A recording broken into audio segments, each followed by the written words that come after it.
ngaji di masjid kita. Ngaji itu amalannya para nabi. Ngaji itu amalan yang paling disukai oleh nabi. Ngaji itu perintahnya langsung dari beliau, dan kita diwajibkan untuk mencari ilmu. Nah, sampai-sampai nabi itu menganjurkan dan mengajarkan agar umatnya itu menjadi orang pintar, umatnya itu menjadi orang alim. Maka kata beliau, kun alim, jadilah kamu orang pintar, jadilah kamu orang alim. Itu derajat pertama, maqamul ulama, derajatnya para ulama. Itu perintahnya langsung dari Nabi, agar umatnya itu banyak yang jadi ulama. Dan alhamdulillah umat Rasulullah itu luar biasa, banyak ulama-ulama. Dari Imam Hanafi, Imam Hambali, Imam Malik, Imam Syafi'i, Imam Hambali itu ulama. Sampai ke Imam Ghazali, Syekh Abdul Qadir Jalani, Abul Husain Al-Junaidi Al-Baghdadi. Itu ulama-ulama salaf. Ulama-ulama mutakhirinnya banyak. Di Indonesia juga melahirkan ulama-ulama besar, seperti Syekh Nawawi Al-Jawi Al-Bantani, Syekh Khatib Minangkabau, suku Minangkabau. Di Jawa Timur ada Syekh Mahfud Termas, punya murid Syekh Hasyim Asy'ari Jombang, kakeknya Gus Dur. Punya murid lagi Syekh Karim atau Mbah Karim, pendiri Lirboyo. Punya murid lagi Syekh Maimun Jubair. Padahal Syekh Maimun Jubair melahirkan ulama muda, yaitu Gus Baha. Itu ulama-ulama. Ya. Nah, berkat bimbingan dan arahan dari Rasul, ulama-ulama itu di seluruh negara itu hadir. Nah, di Spanyol banyak ulama-ulama juga zaman dulu. Sekarang Spanyol banyak kan pemain bola, Xavi Hernandez, Carles Puyol. Kalau dulu banyak ulamanya Pak, Spanyol, Cordoba, itu tafsir Qurtubi itu dikarang oleh ulama Spanyol, Andalusia. Jilid itu tebalnya 30 jilid. Yang Arab kitab itu orang Spanyol. Ya. Ulama top. Ilmu nahwu, Alfiyah bin Malik, qala Muhammadun wa ibnu Maliki, gitu. Anak-anak kan suka itu. Ahmadur Rabbiyal khairu maliki, musalliyan ala nabiyil mustafa. Ya kan? Nah, itu semuanya ada 1000 nadom, disebut dengan Alfiyah bin Malik. Siapa yang ngarang itu? Itu orang Spanyol, Pak. Ya. Itu masih saudaranya Iker Casillas kali. Iya, masya Allah, ya. Luar biasa. Di Rusia ada ulama besar, yaitu Syekh Al-Imam Bukhari.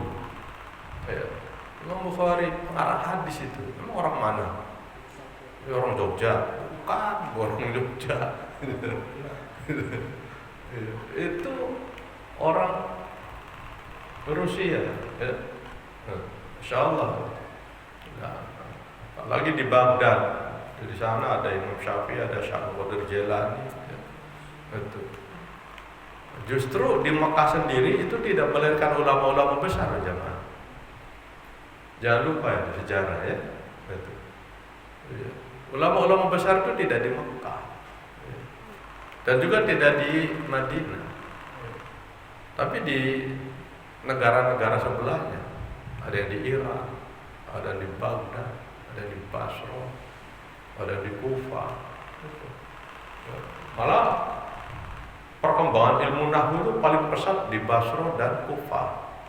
Maka sering sekali antara Basra dan Kufah itu selalu ada perbedaan dalam hal ilmu nahwu. Maka ulama-ulama yang ada di dunia itu disejajarkan oleh Rasulullah sama seperti nabinya Bani Israel. Beliau bilang begini, ulama ummati ka'ambiya'i Bani Israel. Ulama-ulama umatku itu statusnya, derajatnya, makomnya sama dengan nabi-nabinya Bani Israel. Nabi-nabinya Bani Israel itu siapa? Dia mulai dari Ishak itu. Ishak, turun Yakub, turun lagi Yusuf, ya, turun lagi Shu'aib, terus Daud, ya, Musa, Harun, ya, Zulkifli, Zakaria, Yahya, Ilyas, Ilyasa, sampai Isa. Jadi ulama-ulama umatnya Nabi itu sama statusnya dengan nabi-nabinya Bani Israel. Nah, ini di alam mimpinya para ulama. Itu Nabi Muhammad SAW gara-gara sabda begitu, itu dikomplain oleh Musa. Musa gak terima nabinya Bani Israel disejajarkan dengan ulama. Musa komplain. Ini riwayatnya para wali. Ya. Wahai Muhammad, kamu itu ngomong ulama-ulama umatmu kok disamakan dengan nabi-nabi bangsa kami Israel? Iya. Mana buktinya kalau ulama-ulamamu itu bisa sejajar dengan nabi-nabi kami? Ini yang mimpi ulama. Eranya udah jauh, Rasulullah udah wafat jauh. Ya. Itu yang dimunculkan siapa? Nabi itu manggil Imam Ghazali, Pak. Imam Ghazali pengarang Ihya itu. Kamu, kata Nabi Musa, kalau Anda nggak percaya bahwa ulama umatku itu makomnya sama dengan nabinya Bani Israel, akan saya buktikan. Coba bawa sini satu aja ulamamu itu. Itu yang dipanggil siapa? Syekh Al-Imamul Ghazali, Imam Ghazali. Iya. Bukan Panana, bukan. Kalau Panana dipanggil ya kalah nanti. Imam Ghazali sini datang. Nih, ulama umatku, Ghazali. Musa langsung negur. Nama kamu siapa? Itu benar. Nama kamu siapa?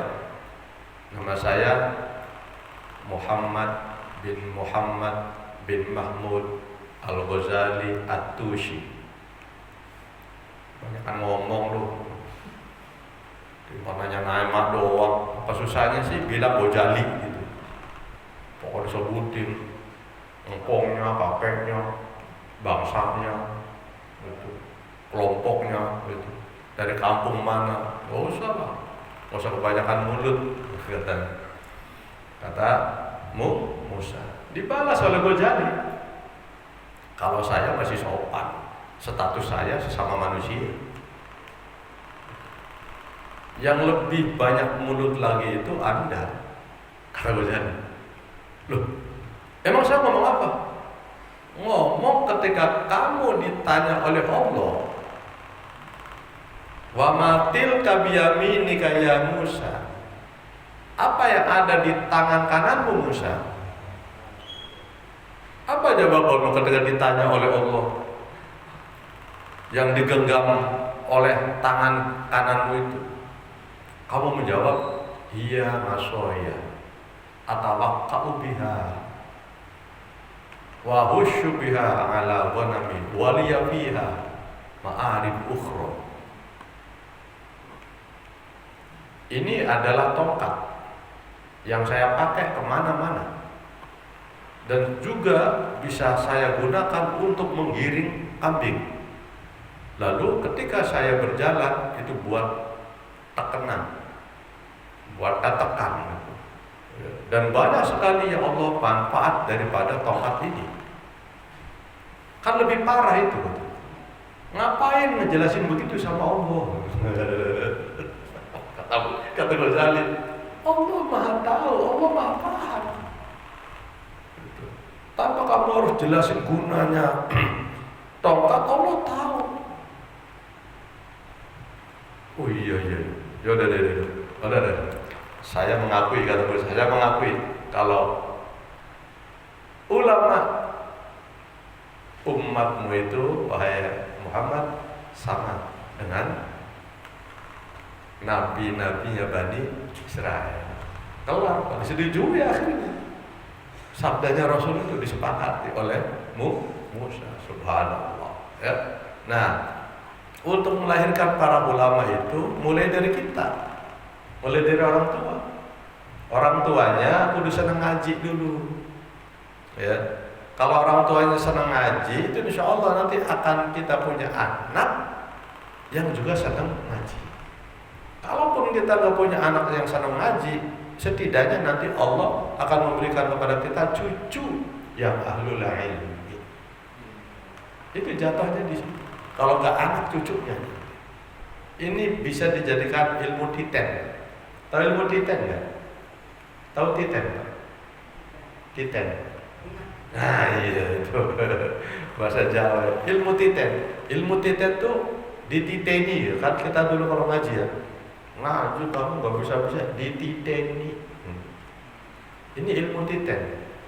Ilmu titen itu ilmu yang bisa kita ngerti dan bisa dipastikan bahwa orang yang senang ngaji itu insya Allah akan melahirkan anak cucu yang juga rajin ngaji.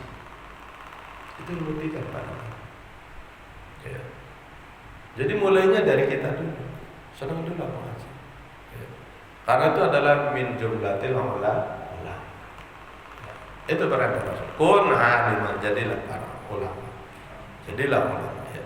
Insyaallah dengan kita ngaji cepat atau lambat, ya mudah-mudahan ilmu kita selalu bertambah. Kalau jadi ulama agak berat, setidaknya di level kedua. Mau ta'aliman atau orang yang mau ngaji. Ini yang level kita kedua nih. Mau ngaji, mau datang ke pengaji, ya mau datang ke majelis taklim. Gitu. Diniati kayak pas Banjar, lama nggak kelihatan kan, tiba-tiba aja malam ini pengen ngaji, betul nggak Mas? Iya, akhirnya ketemu tuh. Alhamdulillah. Besok minggu kongko di sana. Oh iya. Cek ada yang kurang normal itu kendaraan. Kalau ada waktu, ya ambil mobil. Saya punya mobil. Kadang kurang normal. Kalau lagi ada masalah mobil saya bisa panggil. Itu beresin tuh. Bannya udah halus, ganti ban gitu. Insyaallah. Nah, baik. Nah, level kita itu di level kedua apa? Level orang yang mau mengaji, orang yang mau mencari ilmu. Kalau level pertama susah. Nah, level kedua ini kita dapat. Orang yang mau belajar, orang yang mau mengaji. Masjid sudah memfasilitasi. Masjid sudah berinisiatif untuk membuka pengajian agar warga dan jamaah yang ada di sekitar sini mau mencari ilmu. Tinggal kita nawaitu bismillah tawakkaltu ala Allah, setiap malam minggu kita duduk di masjid untuk mencari ilmu. Mudah-mudahan kita mendapatkan ilmu yang bermanfaat dunia dan akhirat. Amin ya rabbal alamin. Baik, jamaah masjid yang saya hormati, kajian tafsir pada malam ini itu bab baru nih. Bab tentang makanan halal dan haram itu sudah selesai, termasuk berburu hewan. Ya, itu sudah selesai itu ya. Nah, pada malam ini kita masuk pada bab yang kelanjutan dari bab kemarin. Babnya adalah ahkamul wudu'i wa tayammum. Hukum-hukumnya wudu dan tayammum. Ini judulnya. Jamaah masjid yang saya hormati, Pak Nana, wudu itu bahasa apa? Bahasa Indonesia apa bahasa Arab? Wudu. Wudu. Bahasa apa? Bahasa Arab. Bener ya, bahasa Arab ya? Yakin? Bahasa Indonesia, bahasa Arab. Oh? Bahasa Arab. Udah. Kalau bahasa Arab berarti ada bahasa Indonesianya. Ya. Apa tuh bahasa Indonesianya? Bersuci. Wah, bersuci. Memang wudu artinya bersuci. Apa benar? Bahasa Indonesianya? Ya, betul. Bersuci lagi. Wudu itu asal kata dari wadoa. Yudiu, wudu'an. Apa itu artinya? Wadoa itu artinya bercahaya. Bercahaya, wudu. Karena wudu itu artinya bercahaya, maka orang yang rajin wudu itu insya Allah wajahnya bercahaya. Wajahnya akan bercahaya. Walaupun memang kulitnya hitam. Apalagi yang kulitnya putih kayak Pak siapa? Pak Dede. Ya. Kalau yang kulitnya putih begitu, diwuduin tambah putih. Skincare. Glowing. Nah, wajahnya kayak saya, kayak Pak Banjar gitu kan. Ya, kayak Pak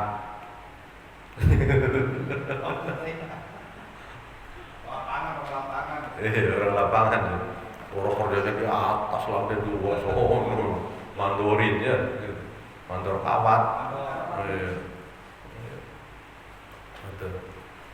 Nah, kulit yang seperti saya dan lain-lain itu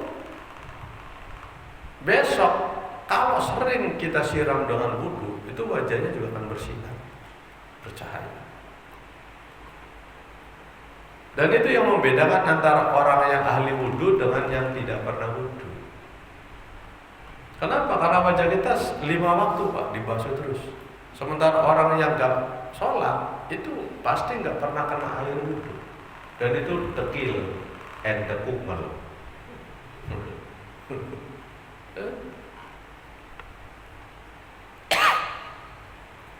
Boleh kerja di lapangan, boleh kerja di pinggir jalan. Tapi ketika masuk sholat, itu melaksanakan sholat, itu wajah kita jadi fresh lagi. Itu wudu. Nah, di hari kiamat nanti jamaah, ketika ada di alam mahsyar, kumpul itu manusia, itu ada hisab. Nah, hisab itu enggak lama. Ada kelompok kanan, ada kelompok kiri. Untuk membedakan mana kelompok kanan, kelompok kiri, itu bisa dilihat dari jidatnya, Pak. Dan Rasulullah SAW untuk mengenal mana umatku itu cukup dilihat dari jidat. Jidatnya itu ada cahaya apa enggak? Nah, kalau jidatnya ada cahaya itu akan diaku. Oh, itu mas saya tuh, Banjar namanya.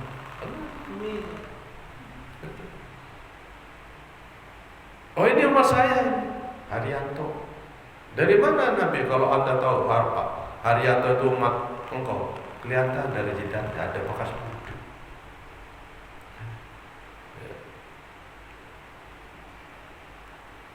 Nah, maka ketika kita wudu, hendaklah wudu dengan sebaik-baiknya, ya. Yang benar wudunya, gitu. Karena itu adalah identitas kita nanti di akhirat, ya. Yang bisa membedakan antara umat Nabi dengan yang bukan umat Nabi. Inna ummati ghurrat muhajjalin min asaril wudu.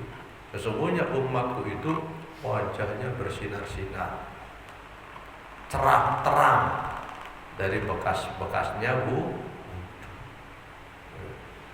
Nah, ini kajian kita tentang wudu. Nah, ayat yang menjelaskan tentang wudu itu dalam surat Al-Maidah ayat 6. Saya bacakan ayatnya ya. Bismillahirrahmanirrahim. Ya ayyuhalladzina amanu idza qumtum ila sholati faghsilu wujuhakum wa aydiyakum ilal marafiqi wamsahu bi ru'usikum wa arjulakum ilal ka'bayn wa in kuntum junuban fattahharu wa in kuntum marada aw ala safarin aw jaa ahadun minkum minal ghaid aw aw lamastumun nisaa falam tajidu ma'an fatayammamu sa'idan thayyiban famsahu biwujuhikum wa aydikum min ma yuridullahu liyaj'ala 'alaikum min harajin walakin yuridu liyutahhirakum wa liyutimma ni'matahu 'alaikum la'allakum tashkurun.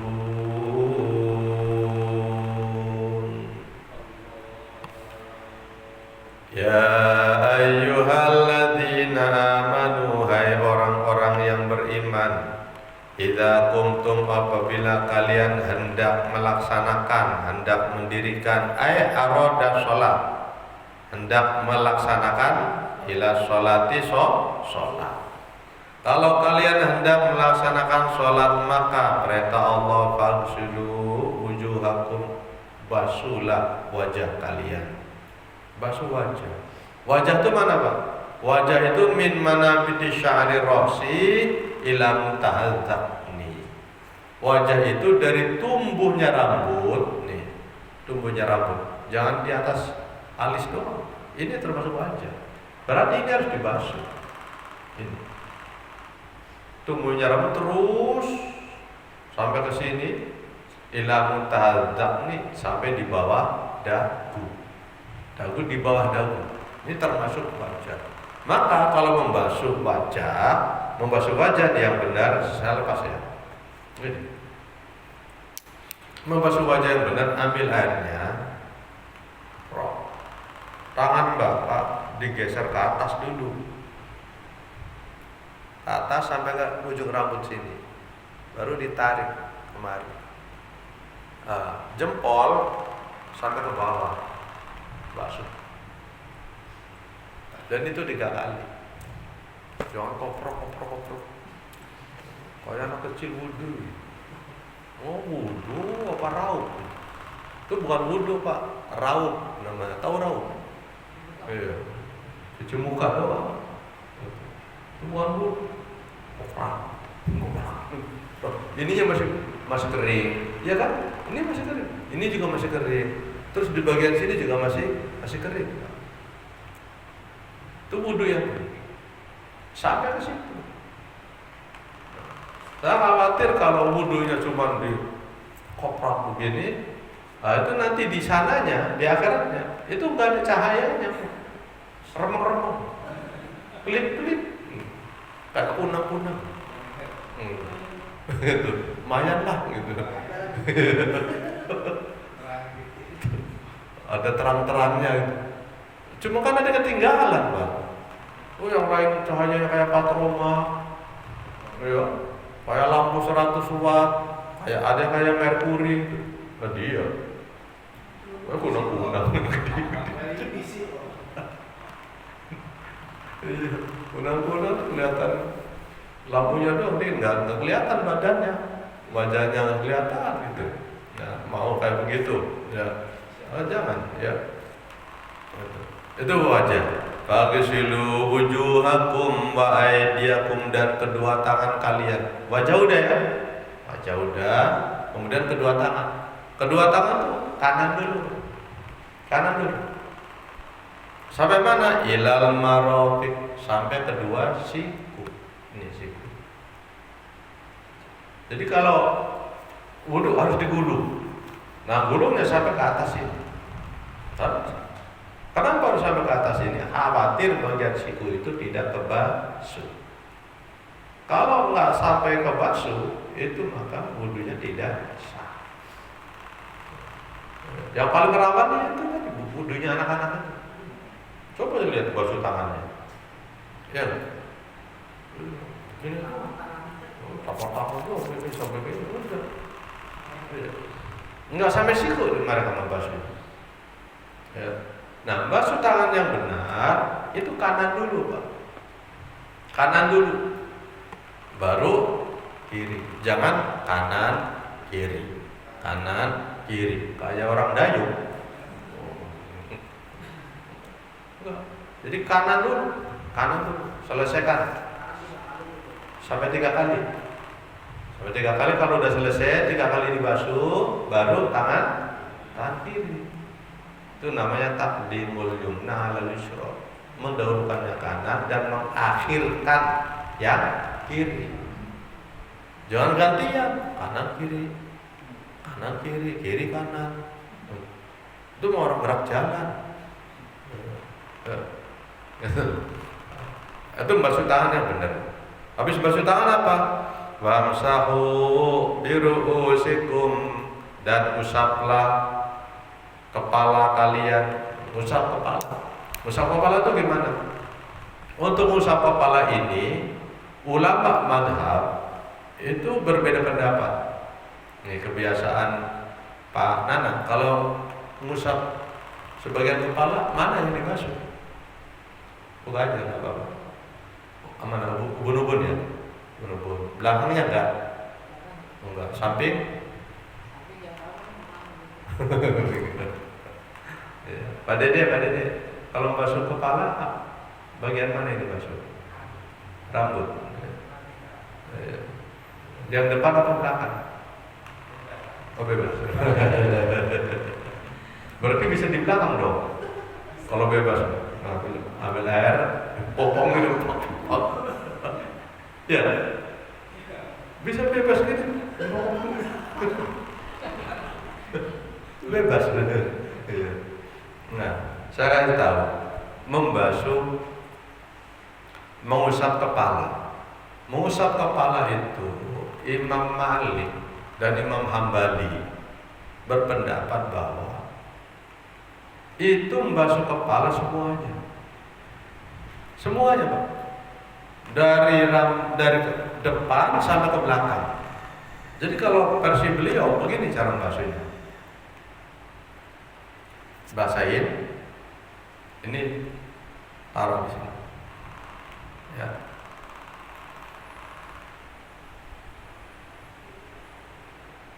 Terus sampai ke belakang. Udah sampai di belakang, tarik lagi, Pak.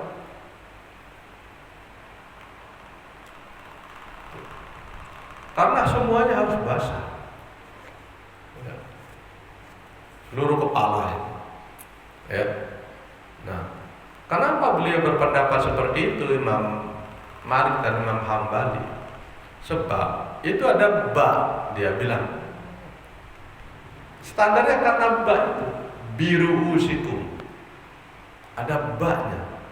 Ba-nya kata beliau itu ba-nya ba zaidah. Ba zaidah itu ba tambahan. Berarti kalau membasuh kepala itu harus ditambah. Nah, ditambah itu seluruhnya. Jangan sekedar kepala bagian doang, tidak, tapi harus ditambah. Itu yang melatar belakangi pemikiran beliau, ijtihad beliau bahwa membasuh kepala itu harus semuanya. Nah, Imam Hanafi dan Imam Syafi'i itu beda. Kata Imam Hanafi, membasuhnya itu setengahnya saja. Setengahnya. Kalau setengah berarti mana? Dari sini kemana, Pak? Cukup begini.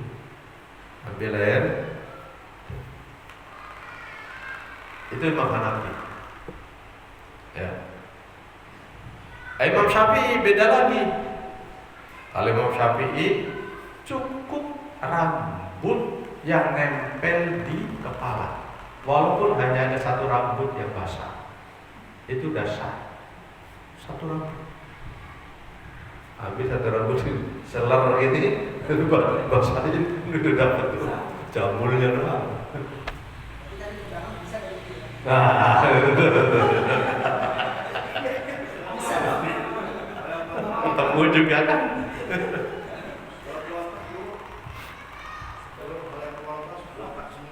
Oh, pelontos. Kalau yang pelontos botak semua, ya sudah. Yang dibasuh itu bukan rambut, betul, tapi pahala. Wamsahu birubusikum, usaplah kepala kalian, bukan rambut kalian. Kalau dipahaminya rambut, khawatir rambut lain yang diusap, yang dibasuh.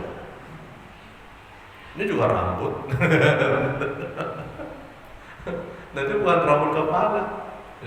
Nah, sehingga itu tidak ada bedanya antara yang rambutnya tebal dengan yang tidak ada rambut. Tetap yang dibasuh itu kepala. Gitu. Sehingga kalau Pak Dede itu basuh kepalanya di bagian belakang saja, ya enggak apa-apa. Jadi Imam Syafi'i memperbolehkan. Itu. Oh, ini kan udah pakai minyak, Pak. Udah pakai minyak kan. Oh, kalau kena air luntur sayang kan minyaknya kan. Yang belakang aja deh. Belakang aja. Ambil air.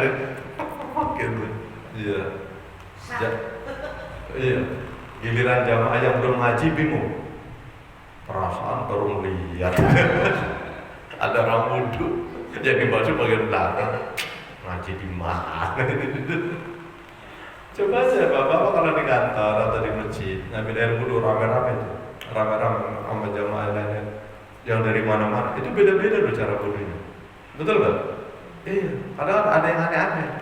Nah, bapak jangan kaget. Kita menganggap dia aneh itu karena memang kayaknya ilmu kita belum nyampe, belum nyampe sehingga dianggapnya aneh. Tapi kalau ilmu kita udah nyampe, nggak apa-apa. Basuh kepala mau semuanya dibasahin, kan ada tuh orang wudhu membasuh kepala rambutnya sampai basah, kayak pakai sampo, basah semua gitu. Ya. Nah, seperti itu.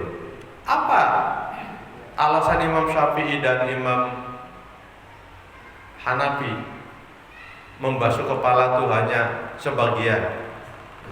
Karena ba di situ menurut beliau itu ba-nya bukan ba zaidah tapi ba lit tab'id. Apa itu ba lit tab'id? Ba yang mempunyai makna sebagian. Kalau mengartikan biruusikum artinya sebagian kepala kalian. Gitu.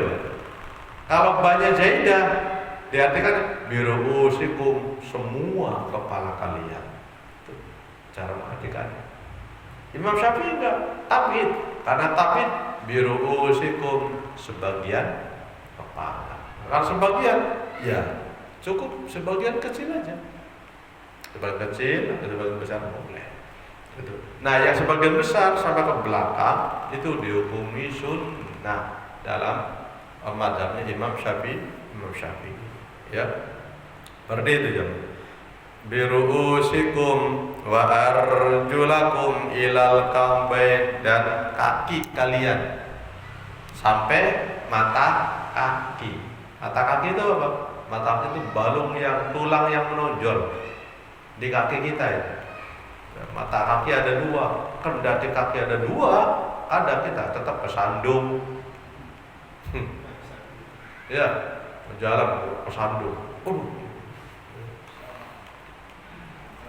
padahal ada matanya, dan mata kaki yang menonjol itu. Nah, basuh kaki itu harus di atas mata kaki. Di bawah mata kaki itu dihukumi tidak sah.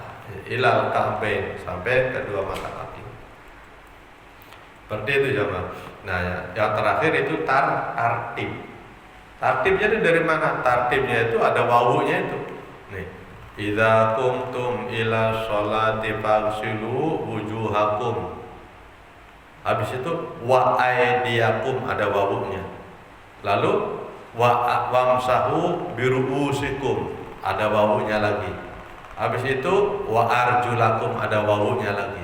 Nah, wawu di situ kalau kata para ulama ahli nahwu itu wawunya wawu atau lit tartib untuk menunjukkan tertib. Tertib itu ya tertib harus berurutan. Urutannya adalah wajah, tangan, kepala, lalu kaki. Harus tertib. Nggak boleh tuh pada bolak-balik, Pak. Ya. Wajah, kaki, tangan, misalnya ya. Lalu kepala. Nggak boleh dibolak-balik. Harus tertib sesuai dengan ayatnya itu. Alhamdulillah ilmu ini sebagian besar bahkan seluruh umat Islam di seantero dunia itu pelaksanaan ibadah tata wudhu itu sama. Baik di kampung, di kota, di Indonesia, dimanapun itu sama pelaksanaan karena perintahnya langsung dari Allah Subhanahu Wa Taala dalam surat Al-Maidah ayat 6. Baik, ini jamaah kajian tafsir akam pada malam ini. Barangkali ada di antara jamaah yang bertanya, kalau tafadhol masykur.